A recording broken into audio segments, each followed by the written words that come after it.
Lawailo, Lord, Ashbos, Come, Raini, Raini, Valawailo, Raini, Valawailo, Lord, Ashbos, Come, Raini, Raini, Valawailo, Raini, Valawailo, Lord, Ashbos.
Boker Tov, les jeunes amis, shalom à tous et à toutes, Baruch Hashem.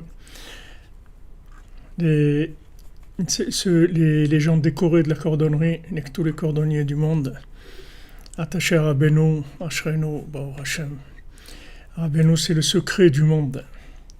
C'est le secret du monde. Chaque chose qui est avec Rabbeinu, c'est le secret du monde. Yeshiva Kdosha, les Talmudim qui sont là, Baruch Hashem, dans l'assiduité, tous les jours, en avance.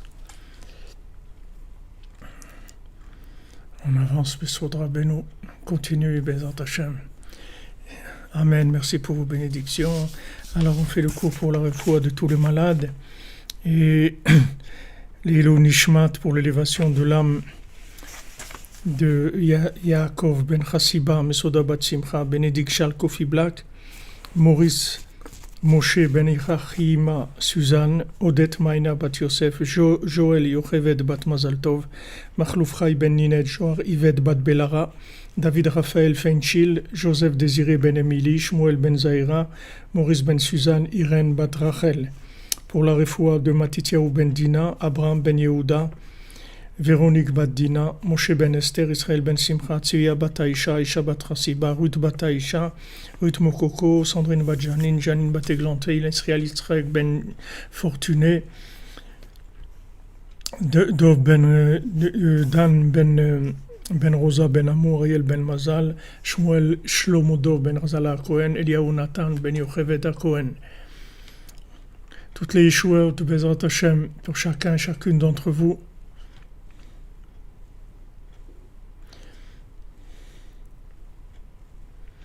C'est vrai que c'est difficile ce qui se passe en Israël, et particulièrement et dans le monde, tous les problèmes avec la police, avec mais c'est des douleurs d'accouchement, vous faites pas de soucis. Rabbeinu, il met la péridurale à fond, la péridurale à fond. Refoua Shlema pour Deborah Myriam Bat Corinne Ayala.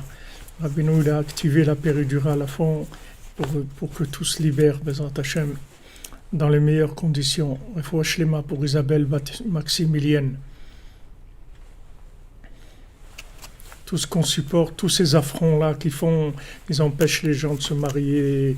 Ils ont été dans les villages, arabes en Israël. Ils vont dans les villages arabes habiter là-bas pour pouvoir se marier tranquillement. Voilà, il faut pas s'inquiéter. Tout ça, c'est les épisodes du film. Mais le principal, c'est que la fin, elle va être bien. Refoua David Ben Simcha. Protection par Nassa pour Danny Meyer Ben Joël Sultana. L'Ilon Nishmat du chanteur, oui, j'ai fait ça, j'ai dit l'Ilon Nishmat. Il s'appelle David Raphaël Feinchil.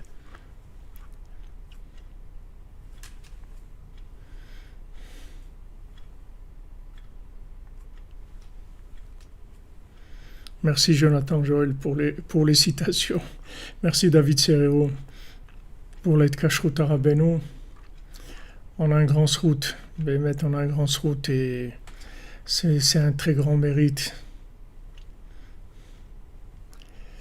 C'est un très grand mérite d'être proche du tzaddik, de se rapprocher. Voilà, on a quelqu'un de Paris qui est arrivé aujourd'hui pour prier chez Rabbeinu. C'est la première fois qu'il vient. Il a essayé de venir à Rosh Hashanah.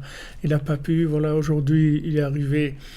Bon, Hachem, ça travaille. La cordonnerie, elle travaille. Le virus de Rabbeinu, il infecte le monde beaucoup plus. Il désinfecte plutôt le monde beaucoup plus que le virus qu'il y a. Ne vous faites pas de soucis, les choses elles s'ouvrent.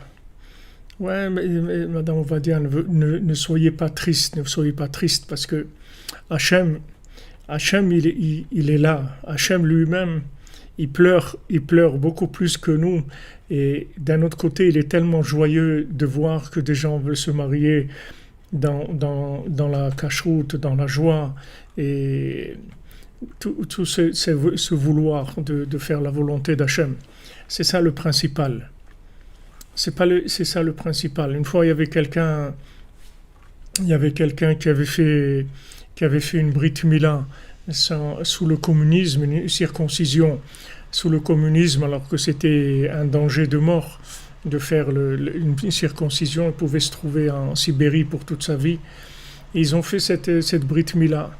Et après, le Rav, il a fait Sherichianu que Hachem il nous a donné la vie et la force de pouvoir faire une Brit Mila dans des conditions comme ça. Alors c'est ces choses qui sont faites dans ces conditions tellement difficiles et tellement horribles que apparemment, bien sûr, il n'y a pas toute la joie, c'est limité, 20 personnes et dans des caves ou sur des terrasses. On m'a envoyé aujourd'hui une vidéo de gens, des religieux qui se sont mariés dans un village arabe. Et ils ont fait le mariage là-bas dans une cave, dans un village arabe en Israël.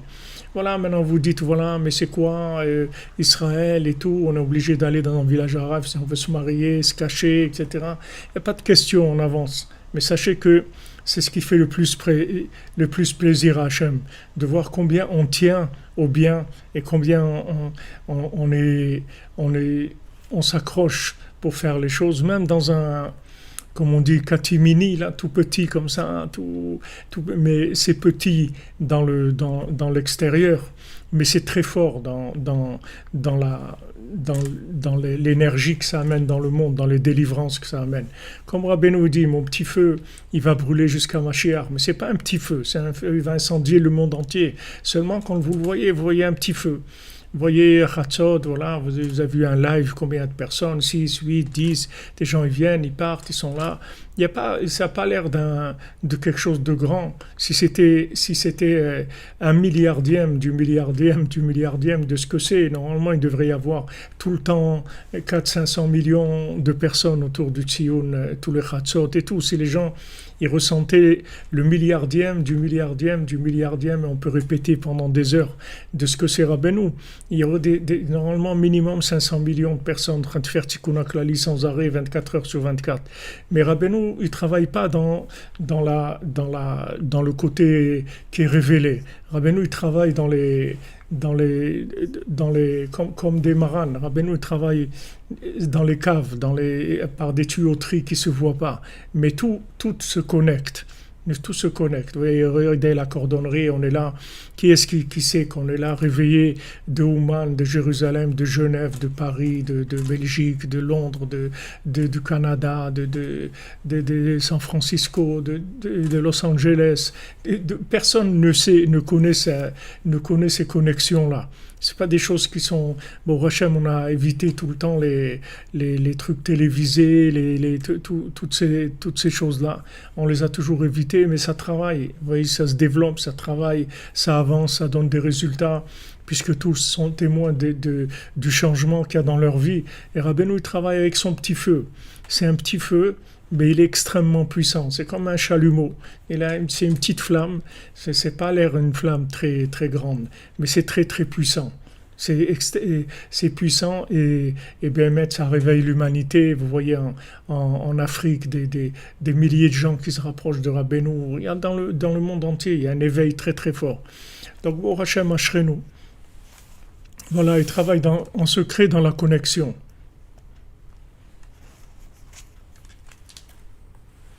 Voilà, exactement. Il travaille sous la table. C'est-à-dire les gens, ils ne savent pas ce qui est en train de se passer. Ils ne se rendent pas compte. Mais Rabbeinu, il travaille. Merci Jonathan Joël, des citations. Vous me rappelez des choses que je dis, ça me fait rire. Ça me fait rire parce que c'est vrai. Mais toutes ces choses-là, si vous les avez notées, mais moi je ne me rappelle pas de ces choses-là. C'est vous qui les notez, vous me les rappelez. Baruch Hashem. Alors, dans notre compte, on est arrivé dans ces réunions-là, ces rencontres entre les démons et la famille qui avait eu un fils qui a disparu, etc. Et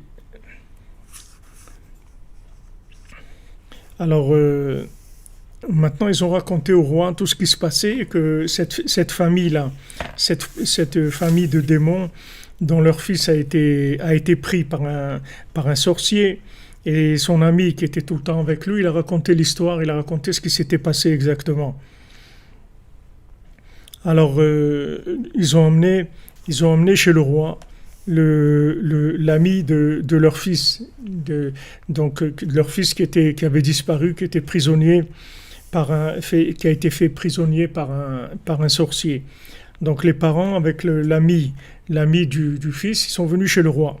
Donc le copain, l'ami de leur fils, il a raconté ça au roi. Maintenant on parle, tout ça c'est que des démons. Là, tous les gens, le roi, les familles, les frères, le copain, tout, on parle que de démons ici. Amar Amelech Yashivulo Akoach. Alors ils ont dit, ils ont qu'à rendre la force au roi, puisque maintenant tout est à démarrer, parce que ces démons-là, le copain avec le fils des démons, ils ont été dans l'île du roi et ils se sont installés là-bas. Et quand le roi il a voulu construire là-bas des habitations, etc., ils ont vu que ça les dérangeait. Alors ils lui ont enlevé la force qu'il avait dans les jambes. Alors maintenant le roi, il a dit, le roi des démons, il a dit, puisque tout a démarré avec cette histoire, qu'on lui rende la force. Ana ve'amar shaya etzlenu echad shelo hayeh lo koach venatnu lo hakoach. Ils ont dit, mais parmi nous il y avait quelqu'un qui avait pas de force, et la force qu'on a pris du roi, en fait on l'a donnée à quelqu'un. Amar hamelech yikru mimenu hakoach v'yachziru lamelech. Il a dit qu'ils reprennent la force de celui, du démon à qui ils ont donné la force, et qu'ils rendent au roi. Et Shuvulu Amelech Naase Anan, il dit on peut pas, parce qu'il est devenu un nuage. Il est devenu un nuage, c'est-à-dire celui à qui ils ont rendu la force, qu'ils ont pris la force, c'est-à-dire la force qu'ils avaient pris des jambes du roi, qu'ils ont donné à un démon. Maintenant ce démon il est devenu un nuage. Et Shivula Amelech Naase Anan est devenu un nuage. Amar Amelech Sheikru Anan Veivu Tolekan. Il dit qu'ils appellent le nuage, qu'ils l'amènent ici. Veshalchu shaliach acharav, ils ont envoyé quelqu'un. Amar oto ha'ish ben anal. Alors l'homme, le fils en question, c'est-à-dire que le fils en question, c'est-à-dire celui qui n'avait pas de force dans les pieds au début, et maintenant il est arrivé là et il a vu tout ça. C'est-à-dire que maintenant il s'est dit Eler vere aïnyan, erna ase me anashim elu anan. Et alors lui il s'est dit je vais aller voir qu'est-ce que c'est ce inyan-là, comment ces démons-là ils sont devenus comment ils deviennent des nuages. Allah chachare ashaliach. Donc il a suivi l'envoyé qui a été chercher le nuage. Uba el ha'ir shayasham ha'anan. Il est arrivé dans la ville sur laquelle il y avait le nuage. Shala et Anshe Haïr, il a demandé aux gens de la ville, Mitvema kisa anan kolkar betoch Haïr. Il dit comment ça se fait qu'il y a un nuage tellement épais sur cette ville. Et shivulo bekan adraba shemeolam enkan anan. Il dit mais au contraire ici il y a jamais eu de nuage ici. Vezezman shekisa anan. Et c'est maintenant c'est quelque chose de nouveau complètement qui est un nuage, parce qu'on n'est pas habitué, jamais il y a eu des nuages ici. Et soudain, il y a un nuage qui est venu, qui s'est installé ici. Uba shaliach vekara et anan.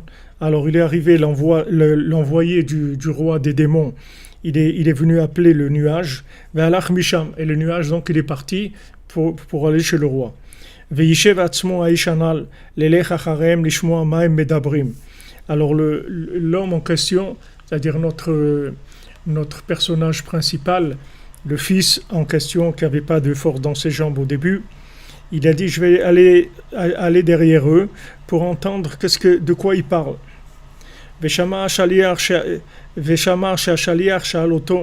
Il a entendu que l'envoyé du roi, il a demandé au nuage qu'est-ce qui t'est arrivé que tu es venu ici pour être un nuage. Et Shivlo s'appelle le Chamaase. Il dit je vais te raconter une histoire. Une fois il y avait un chacham. Un chacham, ça veut dire un tzaddik, un homme qui était très, très érudit dans la Torah.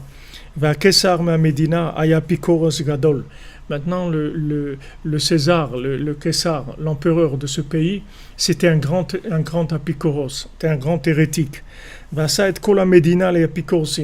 Il a rendu tout le pays des hérétiques.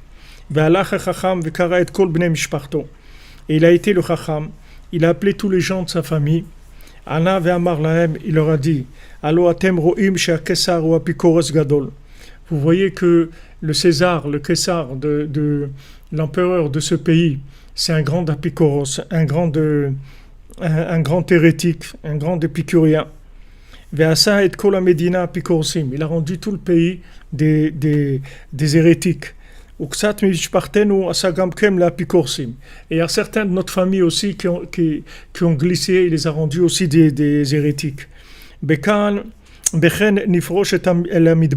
c'est pour ça on va partir, on va aller habiter dans le désert. Pour qu'on garde la émouna dans Hachem. Ils ont été d'accord avec lui. Donc ça, sur le passage qu'il y a eu avant du roi qui parle avec eux et tout, je ne vais pas tellement essayer d'ouvrir sur ça parce que bon, c'est une histoire de démons entre eux, etc. On pourrait trouver des allusions là-dedans, mais on va rentrer plus dans ce qu'on est en train de parler maintenant, qu'il y avait un tzaddik qui vivait dans un pays où tout le pays est devenu des hérétiques, et donc il a dit à sa famille de quitter le pays. Donc ça c'est écrit dans le Rambam, dans Ilchot Deot, dans le Rambam. Il dit que si quelqu'un il voit que l'endroit où il habite, c'est un endroit où les gens ils sont en train de perdre la émouna, il faut qu'il quitte cet endroit-là et qu'il aille habiter ailleurs. Et si maintenant il voit que tout le monde entier et tout le pays a quitté la émouna, il faut aller habiter dans le désert.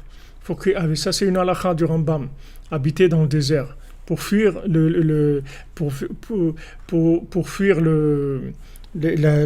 l'hérésie.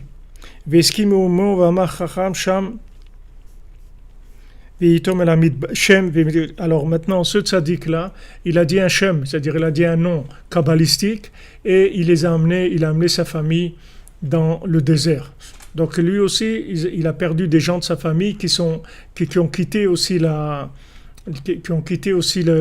Emouna.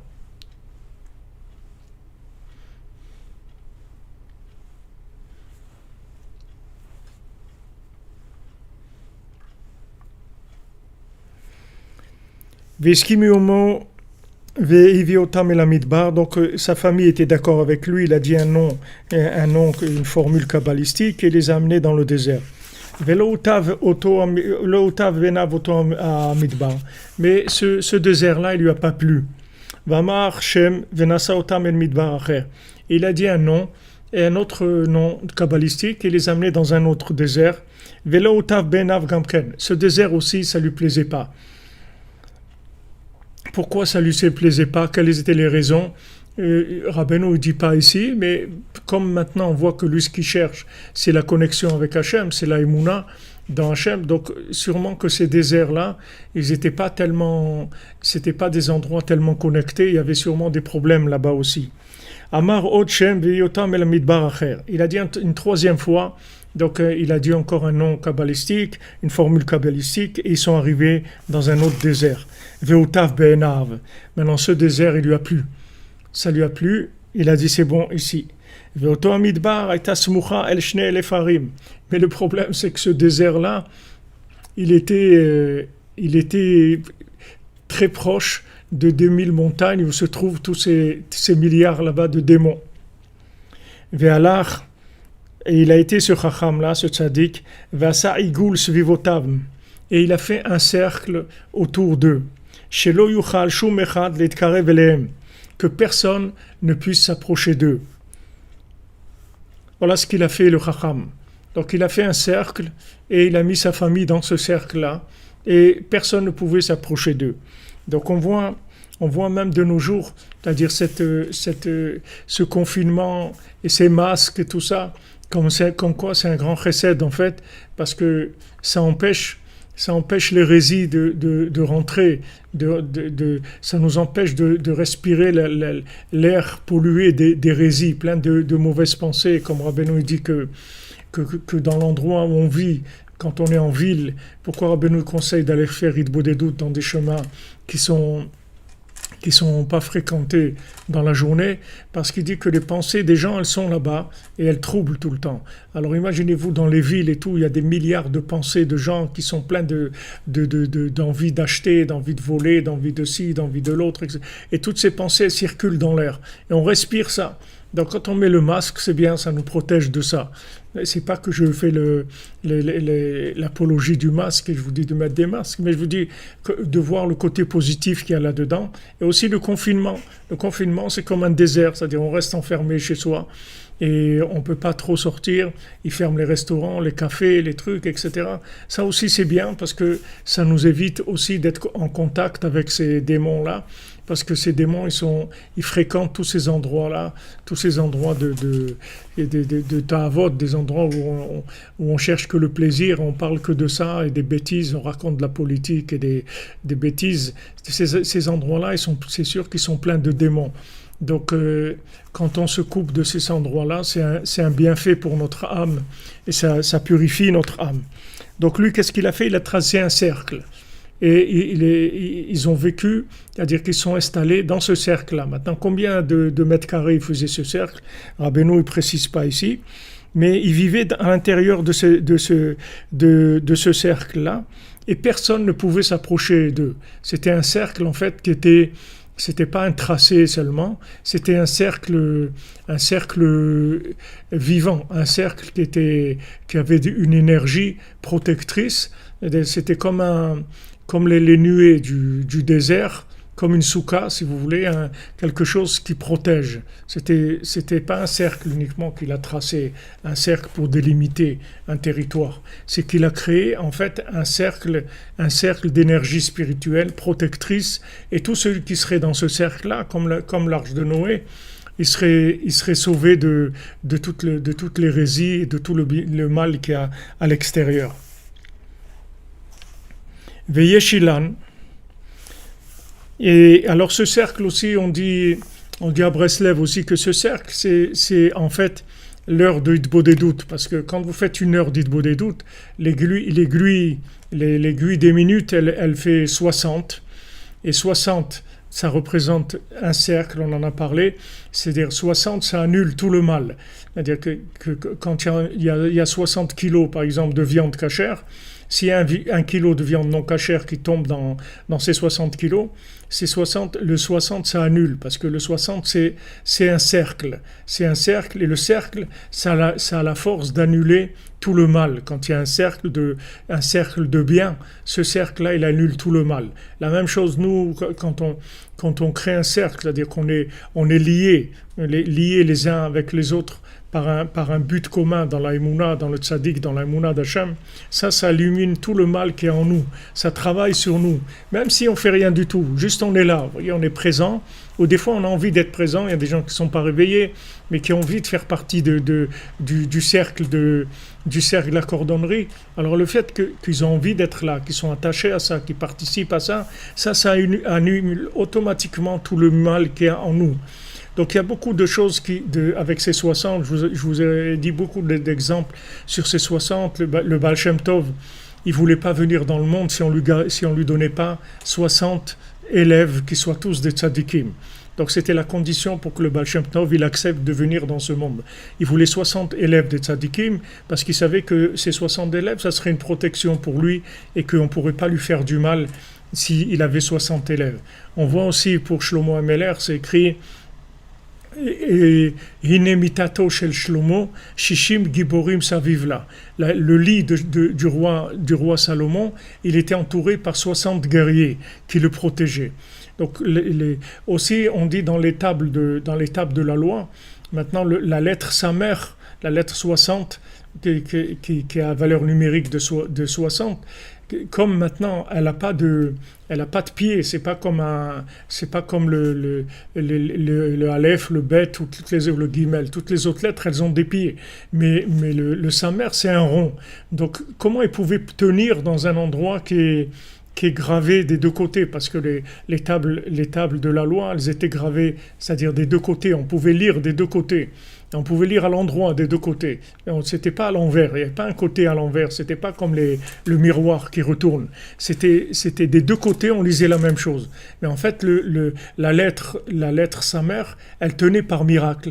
Nos sages nous disent que c'était un miracle. Cette lettre-là, elle était à sa place, mais elle n'avait aucune accroche sur la pierre, c'est-à-dire autour. Donc c'était un miracle qu'elle tient. Donc quand on fait une heure d'Hitbodedut, en fait, on a fait 60 minutes d'Hitbodedut, et l'aiguille des minutes, en fait, elle a tracé un cercle. Merci Colette Amazon de votre témoignage, de votre daka, et de dire pour le témoignage, le travail que Rabbeinu fait dans votre vie, Ashrenu. Merci Hachem pour ce qu'il fait pour nous tous, nous toutes, et pour le monde entier. Alors, si vous voulez l'aiguille, si vous suivez l'aiguille du cadran, donc elle va tracer la minute, elle va tracer un cercle total, complet, en 60 minutes. Donc, vous voyez que le 60, c'est un cercle et c'est une protection.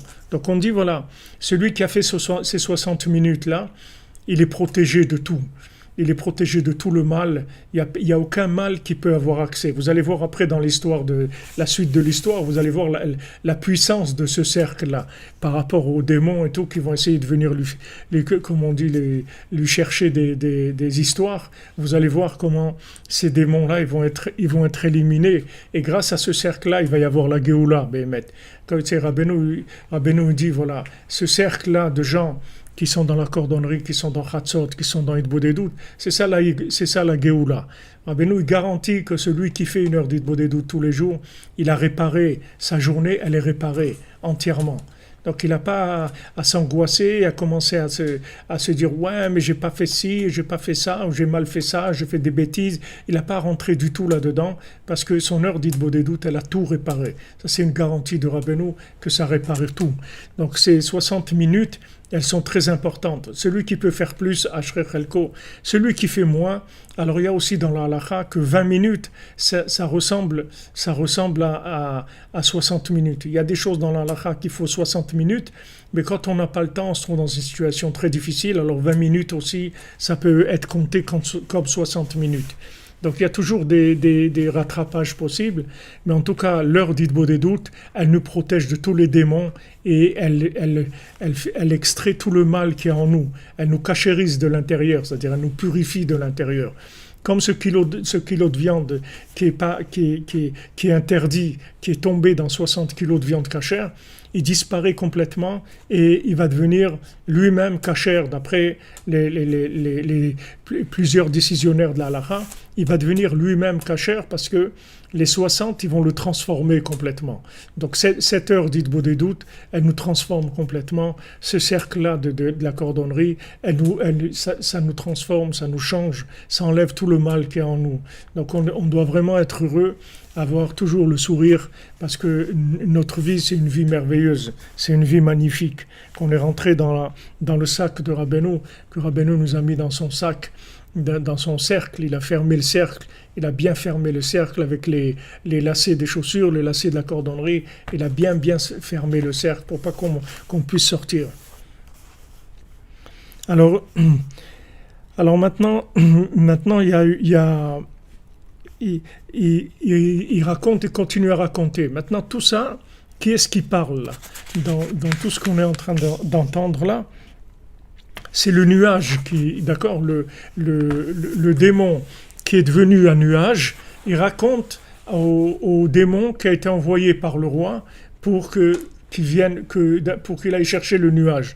Donc c'est le nuage qui raconte parce qu'il lui a demandé comment tu es devenu un nuage. Alors maintenant il lui raconte, il lui dit voilà une fois il y avait un tzaddik, etc. Donc vous voyez, même les démons, ils parlent des tzaddikim parce qu'ils savent qu'est-ce que c'est les tzaddikim. Ils connaissent la grandeur des tzaddikim. Alors maintenant notre personnage principal,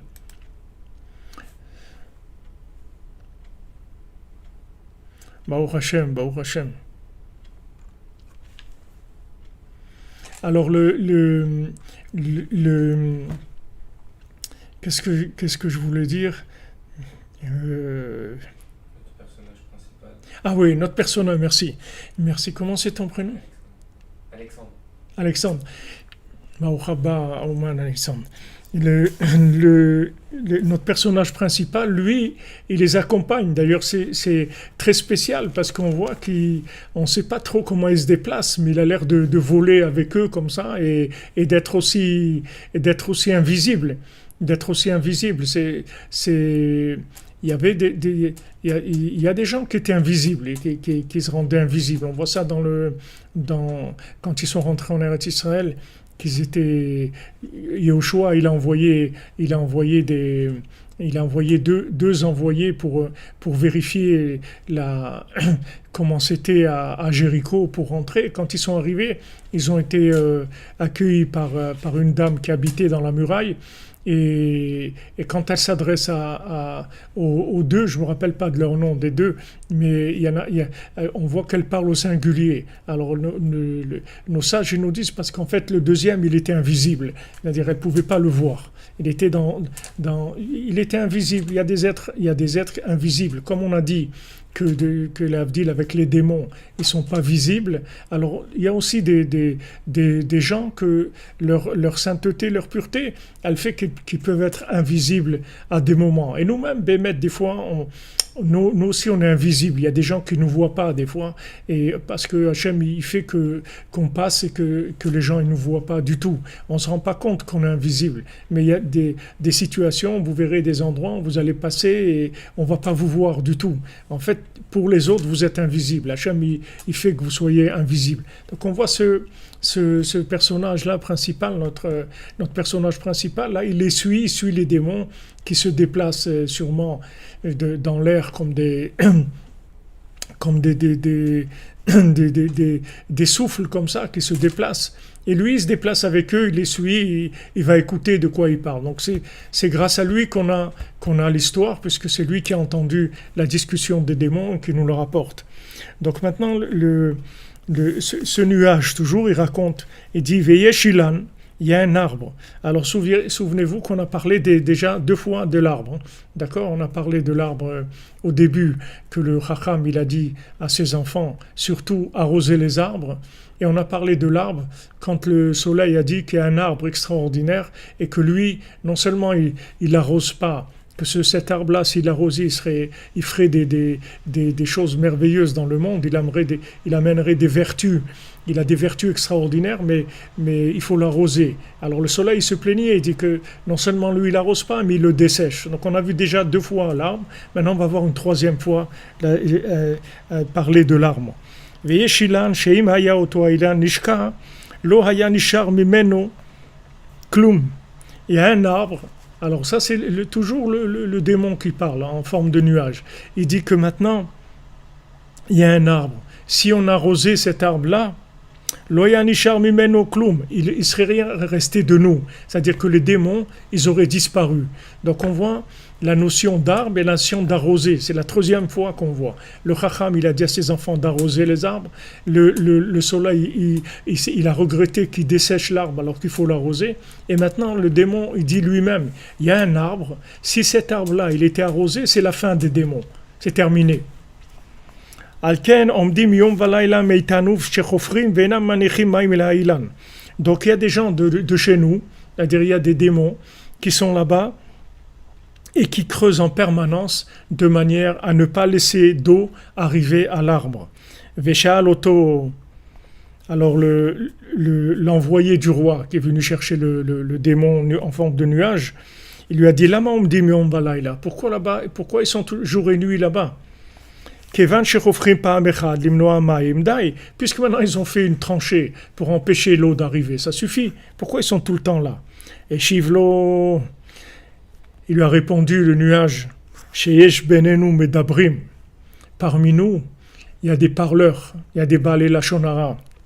Velo medabrim olchim veosim machloket.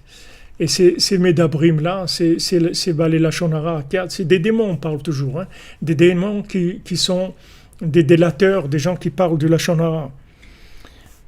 Olchim veosim machloket ben melech ze le melech acher. Ils vont et ils font des histoires entre un roi et un autre. C'est-à-dire chez les démons, il y a plusieurs rois.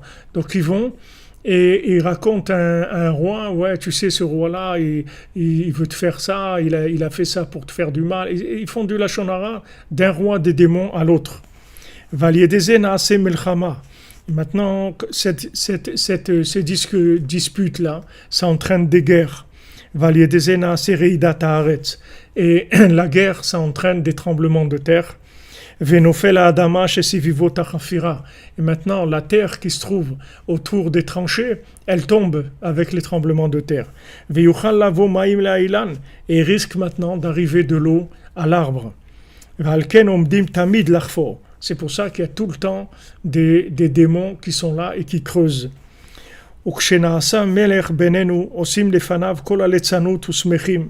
Maintenant, quand il y a un roi qui est nommé parmi nous, alors devant le roi, on fait toutes sortes de moqueries et on est joyeux parce qu'on se moque de tous les gens à qui on a fait du mal. Et comme on a vu avant les démons, ils faisaient des blagues entre eux, dire voilà, moi j'ai fait du mal à un bébé, l'autre dit j'ai fait du mal à la main de celui-là, l'autre au pied de celui-là. Donc ils sont là en train de faire des blagues sur tout le mal qu'ils font aux gens. Et ils sont joyeux de ça. Alors celui-là, il rigole, comment il a fait, voilà, il rapporte comment il a fait du mal à un bébé, et que chas v'shalom, la maman, elle est endeuillée sur le bébé. Et lui, il montre d'autres moqueries. Comme ça, beaucoup de moqueries qui sont en fait, qui rapportent tout le mal qu'ils ont fait. וכשהמלך בא בתוך השמחה, הוא הולך ומטייל עם השרי מלוכה שלו. Alors quand le roi arrive dans cette joie-là, des joies qui montrent leur force, parce que voilà tout le mal qu'ils peuvent faire dans le monde, il se promène avec ses ministres, tous des démons, on parle ici, hein, d'accord, le roi, les ministres, tout ça, c'est qu'on parle que des démons. Et qu'est-ce qu'il fait ce roi? Il essaye d'arracher l'arbre. Parce qu'ils disent, les démons, si cet arbre-là, il n'existait pas, alors c'est sûr que ça aurait été très très bien pour nous. Et il se renforce beaucoup pour arracher l'arbre. Maintenant, quand il s'approche dans cet arbre-là, c'est pas un arbre courant, c'est un arbre qui crie. C'est-à-dire l'arbre, il se met à crier. Et alors le roi des démons, il tombe sur lui une grande peur et il retourne en arrière. Donc quand il s'approche de cet arbre-là, l'arbre il se met à crier. Et ces cris-là, ça fait peur au roi des démons. Donc ici, après, Rabbeinu va continuer de nous parler de cet arbre et de toutes les choses magnifiques qui se passent avec cet arbre-là. Et on voit que en fait, merci Lionel Aflalo, Hachem te bénisse.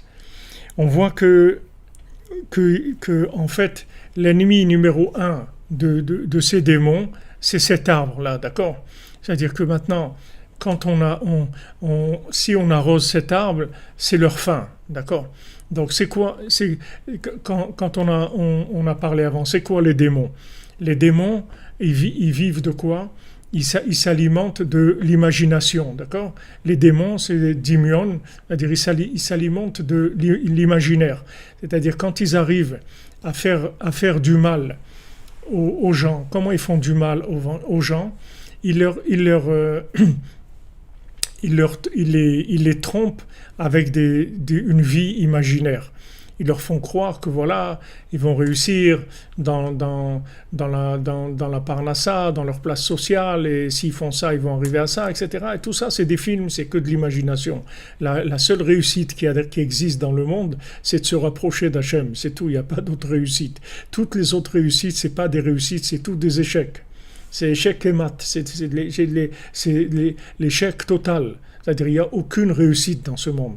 Maintenant, quand on se rapproche d'Hachem, si maintenant Hachem il nous donne une réussite matérielle, de la richesse ou n'importe quoi, alors ok, ça rentre dans le service divin, dans ce qu'on a à faire sur terre pour Hachem. Si on a besoin de moyens, alors il nous donne les moyens. Mais de chercher la réussite matérielle et la réussite sociale, c'est pas du tout le but d'être venu dans ce monde. Alors maintenant, à Hollywood, tous les démons là-bas, ils fabriquent sans arrêt. D'ailleurs, c'est intéressant que Hollywood, en fait, c'est quoi? C'est en hébreu, on traduit par Ayar HaKadosh, c'est-à-dire la forêt sainte. La forêt sainte, c'est-à-dire qu'en fait, ils veulent faire croire que eux, c'est les arbres, que eux, ils font des arbres. Mais en fait, ils font pas des arbres, eux, ils détruisent l'arbre de vie. Ils détruisent l'arbre de vie, c'est-à-dire ils détruisent la notion du but unique qu'il y a sur Terre, c'est que tous les gens ils réunissent le bien qu'ils ont en eux et qu'avec ça, ils se mettent à servir à Hachem et à le reconnaître.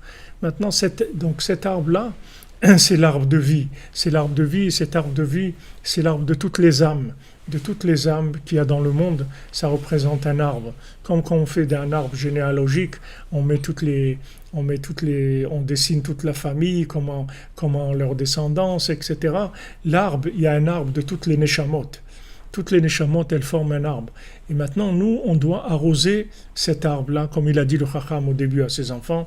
Vous allez vous occuper d'arroser l'arbre, c'est-à-dire de diffuser la parole d'Hachem, de diffuser la parole du tzaddik, pour que les âmes prennent conscience de quel est leur but sur terre. Ça, vous allez le faire en permanence.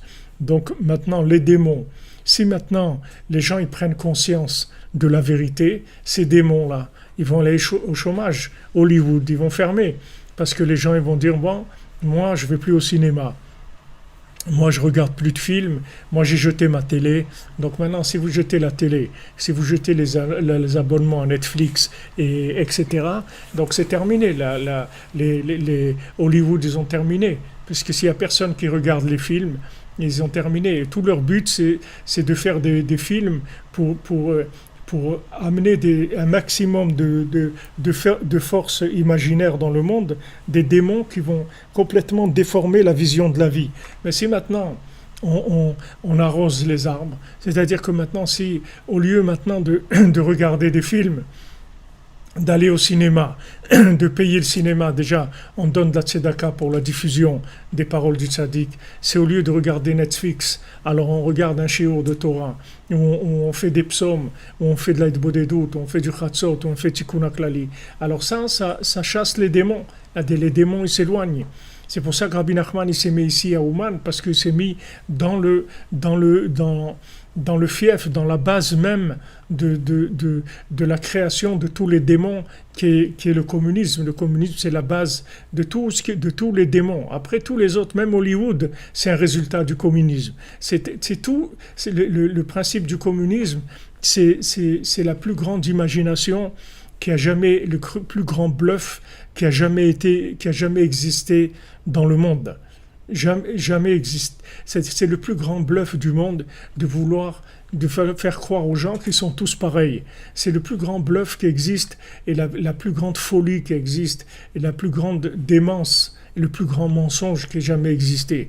Il n'y a aucun individu qui est égal à l'autre. Chacun a une âme différente et chacun se trouve sous une âme qui est plus grande que lui et au-dessus d'une âme qui est en dessous de lui. Et chacun a une place unique et il n'y a personne qui est comme l'autre.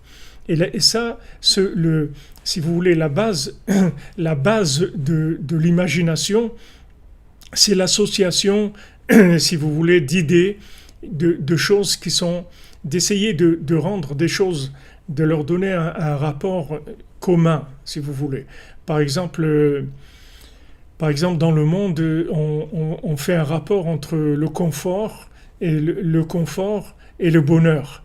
Alors qu'il y a des gens qui ont le confort et ils sont malheureux. Et il y a des gens qui n'ont pas de confort et qui sont heureux. Ça n'a aucun rapport. Mais tout le travail, si vous voulez, tout le travail des démons, c'est d'associer des éléments comme ça. De vous dire, voilà, c'est comme le réflexe de Pavlov, c'est le même principe. C'est-à-dire d'associer, de faire des choses répétitives de manière après que vous croyez que c'est comme ça. Et Béhémet, c'est-à-dire que si maintenant, comme dans le réflexe de Pavlov, on fait, à chaque fois qu'on donne à manger à quelqu'un, on fait une sonnerie qui a une certaine tonalité, on fait cette sonnerie, on le donne à manger. On fait cette sonnerie, on donne à manger 10 fois, 20 fois, 50 fois. Après, on fait entendre la sonnerie, tout de suite, les papilles gustatives, elles se mettent à saliver, etc.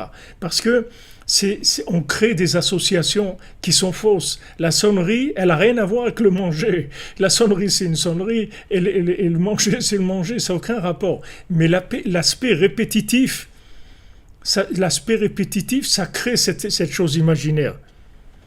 Amen, Christophe Daher, merci d'être avec nous, de nous soutenir tout le temps, que la bracha de Rabbeinu soit avec toi, te bénir, te protéger, Bezrat Hashem. Vous comprenez, ces associations-là, elles sont complètement imaginaires. La sonnerie et le manger, ça n'a aucun rapport. C'est la même chose, le confort et le bonheur, ça n'a aucun rapport. Eux, Hollywood, ils ont inventé ça. Mais en fait, la base de ça, c'est le communisme. Parce que le communisme, c'est de vouloir rendre les gens pareils, de dire que les gens ils sont pareils. Maintenant, quand on vous dit que vous êtes pareil, alors il y a pas besoin de ça enlève tout l'enthousiasme, ça enlève toute l'imagination positive, c'est-à-dire tout le côté créatif de la personne, tous ses rêves, tout ça, ça enlève tout ça, parce que de toute façon tout le monde est pareil. Donc il y a pas besoin, tu vas arriver nulle part de toute façon, parce que de toute façon que tu sois médecin ou cordonnier ou plombier, tu auras le même salaire. C'est-à-dire que tu seras socialement, tu auras la même place, tu auras la même importance et la même influence, tu seras pareil. C'est-à-dire, il n'y a aucune... Alors les gens dans les usines, par exemple, sous le communisme, les gens, ils travaillent à une vitesse qui est très très lente, c'est-à-dire vraiment le minimum du minimum. Pourquoi? Parce que de toute façon, ça ne change rien. Ça ne change rien, aucune motivation. Il n'y a pas de motivation à quoi que ce soit. C'est-à-dire, en fait, ils ont enlevé la vie. Ils ont enlevé le principe de la vie. Le principe de la vie, c'est Echad. Echad, c'est l'unicité d'Hachem. Et c'est l'unicité de l'individu aussi. Parce que si l'individu ne sait pas qu'il est unique, il ne peut pas reconnaître Echad, que Hachem il est Echad. S'il croit qu'on est tous pareils, comment on va reconnaître Echad, que Hachem il est Echad? Justement, parce que chacun, on est tous différents. Et que tous, on fait du shalom entre nous. Et qu'il y a de l'amitié entre nous, de l'échange entre nous. C'est ça qui fait qu'on peut reconnaître que Hachem est Echad. C'est cette différence quand on la met, qu'on fait l'effort de communiquer et de tolérer l'autre et d'aider l'autre, bien qu'il soit différent de nous. Ça c'est Echad. Mais si on dit tout le monde est pareil, on n'a rien fait du tout. Donc le principe, si vous voulez, la clipa du communisme, c'est la base de tout le principe de l'imagination. Parce qu'en fait, en nous, ça fonctionne comme ça. On a 5 sens, d'accord? Ces 5 sens-là, donc c'est le sens, l'odorat, le toucher, l'ouïe, le goût, la vue, les 5 sens, c'est-à-dire tout ce qu'on a comme information, en fait, dans notre cerveau, il y a un serveur, si vous voulez, un serveur qui est un stockage d'infos imaginaires. C'est quoi l'info imaginaire? C'est, voilà, quand je touche quelque chose, il y a l'info qui est enregistrée dans ce serveur. Quand je sens quelque chose, l'info est enregistrée. Quand je goûte, quand j'entends, quand je vois. D'accord? Ça crée des bases de données. Après, la personne, elle vit avec ces bases de données. Maintenant, si elle a enregistré que maintenant, il y a maintenant les vacances, par exemple, c'est bien et c'est bon et ça rend heureux. Alors, ça, c'est stocké dans le serveur. Alors, ces notions-là qui sont stockées dans le serveur, après, c'est avec ça qu'on vit. Mais notre véritable esprit, notre cerveau, c'est pas ça. Ça, c'est juste un serveur, c'est-à-dire comme son nom l'indique, il est là pour nous servir. C'est des infos de fonctionnement, c'est tout. Mais c'est pas ça qui doit nous orienter dans notre vie. Ce qui nous oriente dans notre vie, c'est l'âme, l'esprit qui est l'âme, qui se trouve aussi dans la boîte crânienne. L'âme, elle vit en connexion. Elle vit pas en stockage d'informations. Elle vit que en connexion.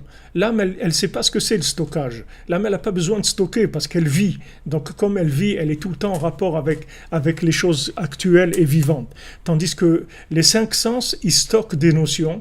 Et après, on vit avec ces notions qu'on a stockées. C'est ça, la plupart des gens, ils vivent avec ça. Alors maintenant, quand on vous remplit ce serveur avec des films, avec des notions qui sont fabriquées, avec des publicités, qu'on dit voilà, si tu utilises tel dentifrice, voilà, regarde les dents, et on vous montre des dents de quelqu'un d'abord qui sont fausses, que c'est pas ses dents, et en plus ce dentifrice, vous pouvez vous brosser toute la journée avec, jamais vous aurez des dents comme ça.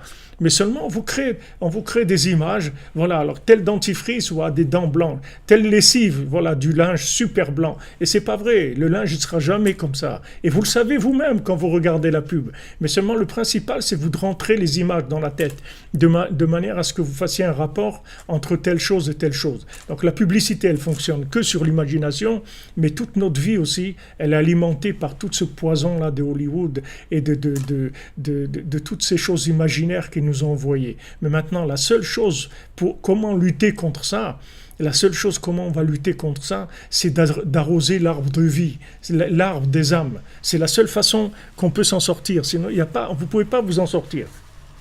Parce que c'est pour ça qu'il y a 5 sens, et il y a 5 livres de Torah, et il y a 5 livres de psaumes. Parce que vous ne pouvez pas vous en sortir. Ne croyez pas qu'avec votre tête, vous pouvez lutter contre eux. Vous ne pouvez pas lutter contre eux, parce qu'ils sont très très forts. C'est des démons. Ils sont des milliards. Ne croyez pas qu'à Hollywood, ils sont que quelques milliers. Ils sont soutenus par des milliards de démons qui leur donnent des idées tout le temps, de créer des films plus fous les uns que les autres. Le principal, c'est qu'ils fassent dérailler le monde vers des notions qui n'ont rien à voir avec la vie. Alors que la vraie vie, c'est quoi? C'est de se marier, de travailler, d'avoir des enfants, de faire Itbodedou, de se lever à Chatzot, de faire des Tehillim, d'étudier la Torah, d'aimer les autres, d'aider les autres, d'échanger avec les autres et de se connecter avec la Emouna, de se connecter à toutes les choses magnifiques qu'il y a dans le monde, qui sont là à côté de nous. Avec la Emouna, on se connecte à toutes ces choses-là. Eux, ils enlèvent complètement la notion de connexion. Eux, ils disent, voilà, ça, voilà ce que ça fait. Tu veux faire maintenant la recette du bonheur, c'est la beauté avec la richesse et avec les trucs, voilà. Ça c'est les critères. Et c'est faux. C'est faux.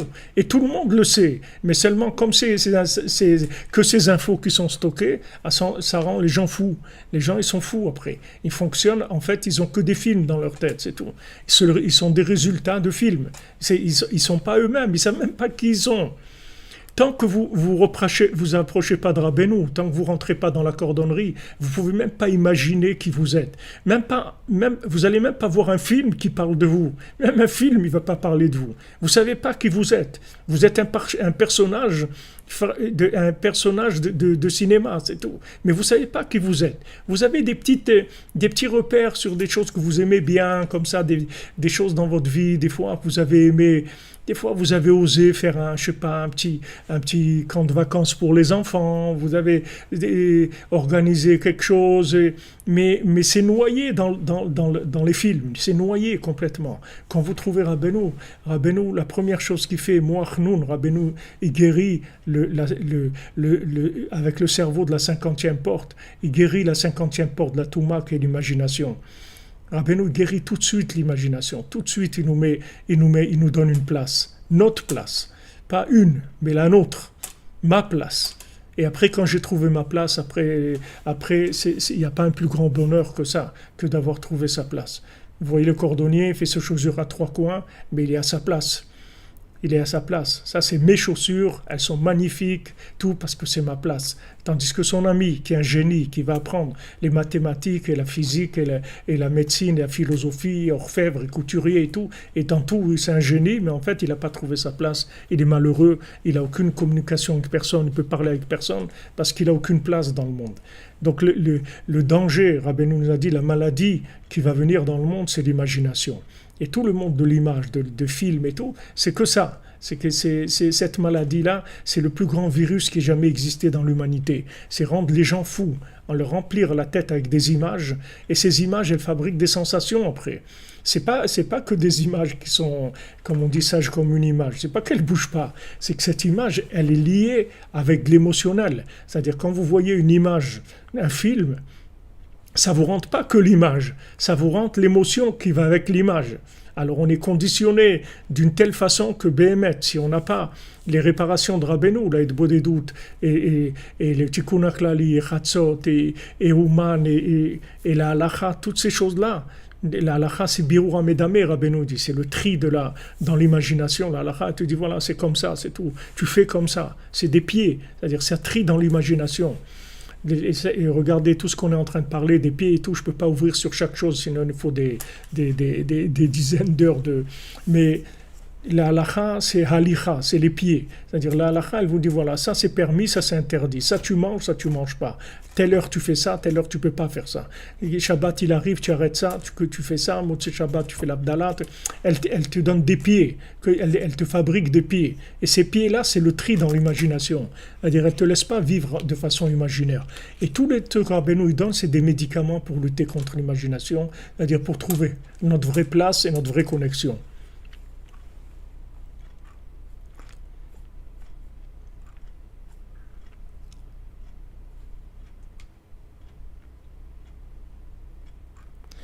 Fox River, vous dites on a le temps, vous avez raison, il faut se lancer, il ne faut pas avoir peur. Moi je rêve un jour qu'on arrive à faire moi je rêve d'un projet comme ça, qu'avec des amis, des francophones, je voulais avec le Rav Besançon, mais Bezrat Hashem chez le Refoua Shlema, Israël Yitzhak Ben Fortuné, et il attend ça, et j'ai parlé avec lui, et il attend ça, qu'on puisse faire qu'on puisse faire une chaîne, mettre comme ça de 24 heures sur 24, ça ne s'arrête jamais. C'est-à-dire toujours qu'il y ait quelqu'un qui parle un francophone dans le monde francophone, après chacun dans son pays, dans sa langue, mais dans le monde francophone, 24 heures sur 24, parler de Rabbeinu sans arrêt. Il suffit de trouver une 20 ou 30 personnes qui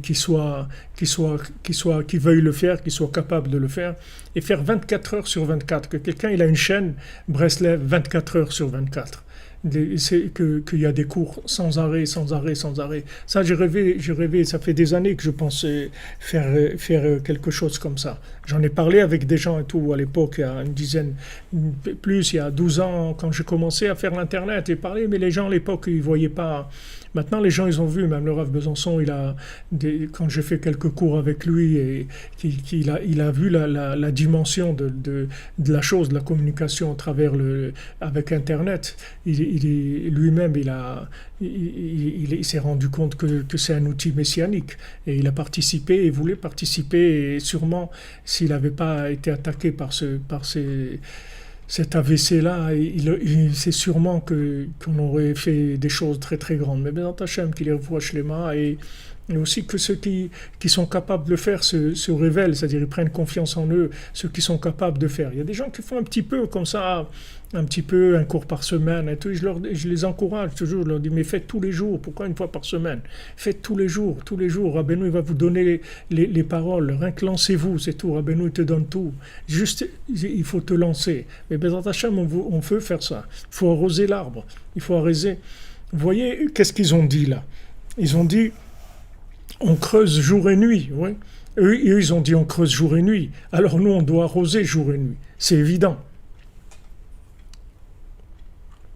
C'est évident.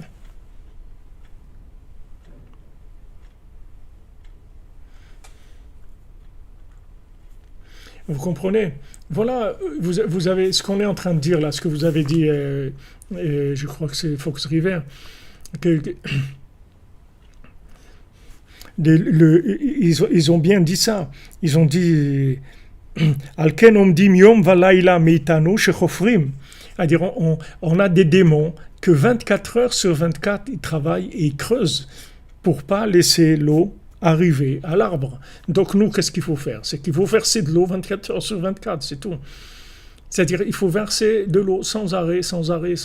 Il faut faire le contraire de ce qu'ils font, parce que BMT, ces démons-là, c'est ce qu'ils font. Ils font 24 heures sur 24. Vous avez des directs, des trucs en live 24 heures sur 24. Vous pouvez passer 24 heures sur 24 à regarder des bêtises et des démons, des gens avec des jeux, des trucs, je ne sais pas ce qu'ils font, mais des trucs incroyables, des folies totales, mais sans arrêt, c'est sans arrêt. Et nous, si on arrivait, Bézant Hachem, à faire cette chaîne-là de 24 heures sur 24, de faire la cordonnerie 24 heures sur 24, c'est d'abord pour les fuseaux horaires dans le monde et tout, ça veut dire les gens ils trouveraient toujours un moment, ils savent, ils sont dans leur voiture, ils sont n'importe où, ils allument, tac, il y a du live. Parce que le live, c'est le live, c'est quand on voit en différé, c'est bien, c'est extraordinaire aussi, mais le live, c'est une participation, on peut poser des questions, etc. C'est une autre façon de vivre les choses. Et Bézant Hachem, on va y arriver. Nous, pour l'instant, on a fait on fait 2 heures, donc il reste juste 22 heures à combler encore. Bézant Hachem. Donc voilà, ce roi-là, il veut carrément arracher l'arbre, c'est-à-dire il veut tout enlever, comme c'est écrit Lavan, Bikesh, Laakor et Takol. Lavan, il a voulu tout arracher. C'est le même mot qui est employé, c'est-à-dire il veut tout arracher. Il dit à Yaakov, mais qu'est-ce que tu as fait de ta vie? Toi, qu'est-ce que tu es? Tu es un pauvre type. Tes femmes, c'est mes filles. Les enfants de mes filles, c'est mes enfants. Ta parnassa, d'où tu l'as eu? De chez moi. T'es venu chez moi un clochard, non? T'es venu avec un petit baluchon, t'avais rien du tout, d'accord? Regarde maintenant ce que tu as. Tu as des femmes, tu as des enfants, mais tout ça, c'est à moi. C'est ça ce qu'il voulait la vanne. Il voulait tout lui enlever, lui dire t'es rien, t'as rien fait de ta vie. C'est moi qui t'ai tout donné. T'as rien fait dans ta vie. Tout ce que tu as dans ta vie, c'est vient de chez moi. Donc t'as rien fait, qu'est-ce que tu es? Tu es nul. Alors que c'est le contraire, que Yaakov il est allé là-bas, et dans tout le troupeau de Lavan, il a tiré toutes les neshamot, il a préparé toute la sortie d'Égypte, il a préparé depuis chez Lavan, il a fait des tikkunim extraordinaires, il a sorti ces âmes-là, des imaot de Rachel et Léa, qui se trouvaient dans ces clipotes là-bas, qui sont sortis dans des clipotes, comme David Ameller avec Ruth dans Sdom, voilà, Rachel et Léa, dans Lavan, là-bas, pourquoi? Parce qu'ils sont là, ces démons-là, ils veulent pas laisser sortir les choses. Et ils nous ont rendu fous à tous, que Béhémet, on est arrivé dans notre adolescence et notre enfance, et même plus grand et tout, on arrivait vraiment à croire qu'on est complètement nul, qu'on est taré complètement. C'est-à-dire, ils sont arrivés à nous faire croire ça, que si on n'arrive pas à avoir notre nom, au moins comme figurant dans un film à Hollywood, on n'a rien fait de notre vie. Si on n'a pas fait une fois un concert à l'Olympia, mais on n'a rien fait dans notre vie. Notre vie, elle est nulle. Si on n'a pas réussi ça, ou si on n'assiste pas à des repas avec des artistes ou des trucs, notre vie, elle est nulle. Ils ont rendu tout petit, ils nous ont atrophiés, ils ont sclérosé, ils nous ont rendu fous. Si Rabbeinu n'était pas venu nous sortir, mais c'est notre vie vraiment. Alors que vous voyez, regardez ce que Rabbeinu fait sortir de chacune d'entre nous. Regardez le bien qu'il fait sortir, regardez l'identité qui nous donne notre véritable identité. Maintenant, ce qu'on veut juste, c'est essayer d'aider le monde, à chacun et chacune à s'en sortir, c'est ça qu'on veut. Que chacun trouve son chemin, sa place. Pour ça, on peut pas créer une structure en béton pour que les gens soient dans la yeshiva. Parce que comment ils vont venir dans cette yeshiva? Alors voilà, Baruch Hashem, Rabbeinu nous a donné une yeshiva de cordonniers. Et on est branché à fond de partout, d'Afrique, de partout, les gens sont branchés. Et donc ça veut dire que c'est possible. Et la yeshiva, elle peut grandir, qu'il y a des centaines de millions de gens, il n'y a aucun problème. Il y a des centaines de millions de francophones dans le monde. C'est juste, il faut arroser, c'est tout. Il faut arroser sans arrêt. Il ne faut pas s'arrêter d'arroser, de diffuser chacune là où elle est. Voilà, ils m'ont envoyé du Cameroun, je pense que c'est du Cameroun, du Sénégal, je sais pas. Ils ont fait des stickers là-bas aussi, où ils ont reçu les stickers, le désespoir n'existait pas, et les paroles de Rabbeinu partout, c'est extraordinaire. C'est-à-dire qu'il faut diffuser, c'est tout. Vous voyez, puisque les démons, eux, ils empêchent l'eau d'arriver, c'est ça leur existence, puisque eux-mêmes, ils vous disent, si maintenant on arrose l'arbre, c'est la fin des démons. Ah, donc nous, c'est ce qu'on doit faire, on doit arroser l'arbre, Bezat Hashem. Ensemble, dans la simcha et dans le shalom, c'est le plus important. Comme on a parlé l'autre soir, vous voyez que tous les démons, en fait, même chez eux, le problème, c'est la machloket, c'est qu'ils se disputent entre eux. C'est ça qui va faire leur fin. Vous allez voir que leur fin, elle va se faire parce qu'ils se disputent. Ils font du lachon hara, ils font de la délation entre eux, ils parlent du mal les uns des autres. Donc nous, on a parlé avant de faire attention à ça, de faire attention à la machloket, de pas créer de conflits. Parce que les conflits, c'est sûr que ça éloigne les gens. Les conflits, ça empêche l'eau d'arriver, ça c'est sûr, ça bouche le cœur, ça empêche. Nous, on doit chercher à communiquer, à échanger avec même les gens qui sont les plus différents de nous, ça n'a aucune importance. Au contraire, si quelqu'un est très différent, alors c'est magnifique, on peut vraiment échanger, on peut entendre des idées, des façons de vivre les choses différentes, c'est magnifique. C'est ça qui va amener la Géoula, Bezat Hashem. Alors voilà les amis, on a reçu, Rabbeinu nous envoie, Baruch Hashem, nous envoie la dose tous les jours, chaque cours il nous envoie des doses, Ashrenu. Que des bonnes choses les amis, que des bonnes choses, de la santé, la réussite pour vous dans tous les domaines, de la santé et le mariage pour tous ceux qui ont besoin, le shalom bayit,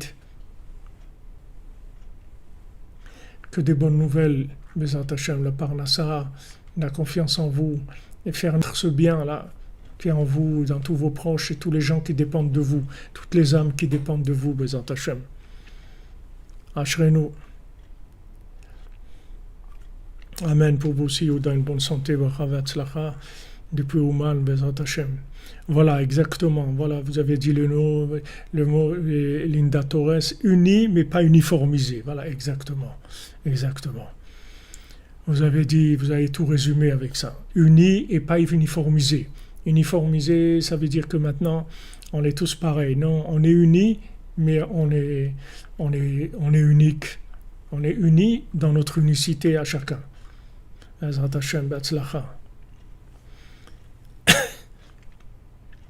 Shema Israël, ouais. Asherenu. Pour le mariage de Mia Rivka Baranès et Joseph Jacob Adler, Bezat Hashem.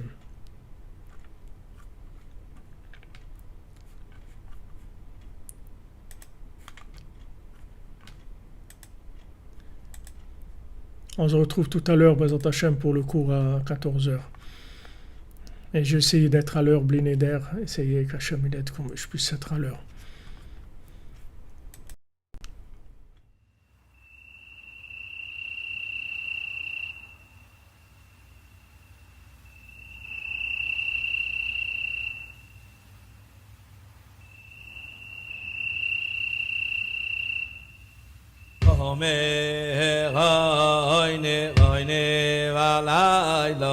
Oyne valailo lagoy shashmugoy tome oyne valailo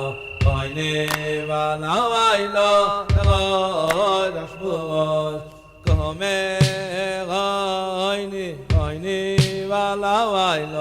oyne valailo lagoy shashmugoy tome